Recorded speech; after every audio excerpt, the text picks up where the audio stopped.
नमस्कार दोस्तों, सेवर से इन्वेस्टर यूट्यूब चैनल में आपका बहुत बहुत स्वागत करता हूं। दोस्तों आज लेके आया हूं आपके लिए एक बहुत इंटरेस्टिंग टॉपिक। आपको सीखने के लिए इसमें बहुत कुछ अच्छा मिलेगा। तो आइए शुरू करते हैं। दोस्तों आज के टाइम पर आपको क्या लगता है दुनिया की सबसे बड़ी ताकत क्या है? ऑयल, गोल्ड या पैसा? नहीं, आज की सबसे बड़ी जो ताकत है दोस्तों वो है डेटा। और आपको जान के हैरानी होगी कि इंडिया के बड़े बड़े बिजनेसमैन जैसे कि मुकेश अंबानी, अडानी, टाटा, ये अपना पैसा आजकल कहाँ लगा रहे हैं? ये डेटा सेंटर में अपना पैसा इन्वेस्ट कर रहे हैं। लेकिन क्या हमें भी इन्वेस्ट करना चाहिए? आइए इसे समझते हैं डिटेल में। दोस्तों बात करते हैं अपने अपने देश से। इंडिया कितना डेटा बनाता है एक साल में? दोस्तों अगर बात करी जाए डेटा की तो इंडिया दुनिया का लगभग 20% डेटा जनरेट करता है। इसे अगर आपको एक एग्जाम्पल के तौर पर समझाऊं तो हर 5 में से एक जो डेटा है वो इंडिया का आता है। और इस डेटा में ये डेटा हमें मिलता कहाँ से? तो जो भी आप मोबाइल एप्लीकेशन आप यूज़ करते हैं, यूपीआई की पेमेंट करते हैं, यूट्यूब, इंस्टाग्राम या फेसबुक स्क्रॉल करते हैं, सोशल मीडिया या क्लाउड यूसेज जो भी रहती है आपकी, तो यहाँ से ये सारा डेटा दोस्तों आता है।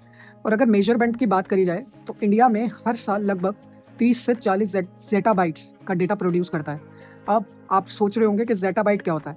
दोस्तों 1 ज़ेटाबाइट में 1 ट्रिलियन जीबी आता है, यानी कि अनइमेजिनेबल स्केल, राइट? तो दोस्तों प्रॉब्लम कहाँ आ रही है? प्रॉब्लम दोस्तों यहाँ पर आ रही है कि इंडिया डेटा तो बना रहा है लेकिन उसे स्टोर नहीं कर पा रहा है, राइट? ग्लोबल लेवल पर इंडिया की जो डेटा स्टोरेज की कैपेसिटी है वो अप्रोक्सीमेटली 3% है। अब इसे छोटे से एग्जाम्पल में आपको समझाता हूँ। मान लो 100 बॉक्सेस बन रहे हैं डेटा के पूरे वर्ल्ड में, तो 20 बॉक्सेस तो इंडिया बना रहा है, 20%। लेकिन स्टोर कितने कर पा रहे हैं हम? सिर्फ 3 बॉक्सेस। बाकी के 17 बॉक्सेस कहाँ जा रहे हैं?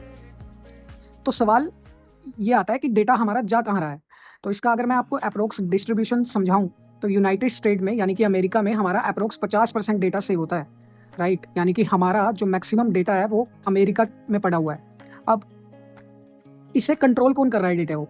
अब आपको जान के हैरानी होगी कि Amazon web services, Microsoft, Google, ये जो डेटा कंपनी है, इनडायरेक्टली इन्हीं के सर्वर्स पर हमारा डेटा सेव होता है। अब इंडिया में बड़े बड़े बिजनेसमैन जो है डेटा सेंटर में इन्वेस्ट क्यों कर रहे हैं? अब गेम यहाँ पर बदल रहा है दोस्तों। इंडिया की जो गवर्नमेंट है वो चाहती है कि हमारा जो डेटा है वो इंडिया में ही रहे। अब उसके काफ़ी सारे रीजंस हैं। पहला तो ये है कि डेटा सिक्योरिटी। दूसरा, गवर्नमेंट ने डेटा लोकलाइजेशन लॉज बनाए हैं। साथ ही साथ एआई जो बढ़ रहा है, एआई की जो ग्रोथ बढ़ रही है उसी को लेके। और साथ ही साथ इंटरनेट यूजर्स जो हैं हमारे देश में वो बहुत ज़्यादा बढ़ रहे हैं। तो कल को अगर हम किसी भी देश के साथ कॉन्फ्लिक्ट में जाते हैं तो हमारा जो डेटा है उस पर डायरेक्ट अटैक भी कभी भी हो सकता है, राइट? तो एक रीज़न इसका ये भी है। तो इसीलिए इंडिया में डेटा सेंटर का बूम शुरू हो चुका है।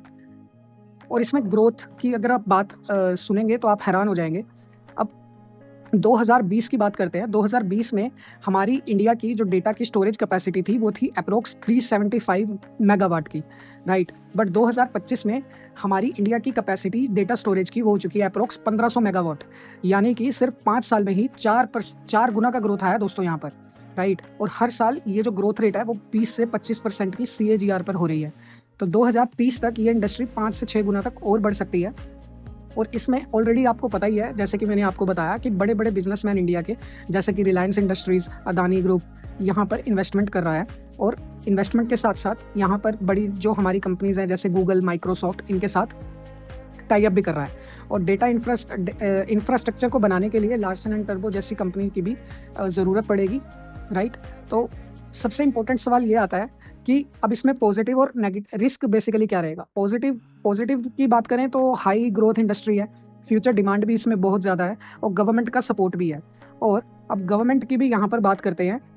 तो गवर्नमेंट की बात करें दोस्तों तो यहाँ पर गवर्नमेंट भी प्लान और पॉलिसीज़ अपनी कुछ बना रही है जिससे कि इस इंडस्ट्री को बूम मिलने की बेनिफिट रहेगा। सबसे पहली पॉलिसी का नाम बताऊँ आपको तो ड्राफ्ट डेटा सेंटर पॉलिसी है इसका नाम। दूसरी पॉलिसी की अगर हम बात करें तो डेटा लोकलाइजेशन लॉ, जिसकी बात मैंने आप पहले भी करी। और तीसरी बात करते हैं पॉलिसी की, AI and compute infrastructure push.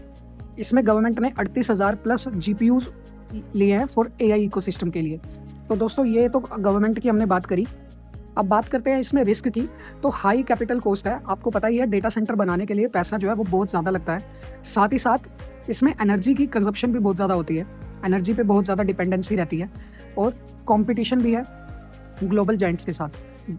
Right. तो ये सेक्टर प्रॉमिसिंग तो है, बट ब्लाइंडली जो है इन्वेस्ट नहीं करना चाहिए हमें इसमें, राइट। और मैं आपको यहाँ पे बता भी दूँ कि इन्वेस्ट करने से पहले अपने फाइनेंशियल एडवाइजर से ज़रूर सलाह कर लीजिएगा।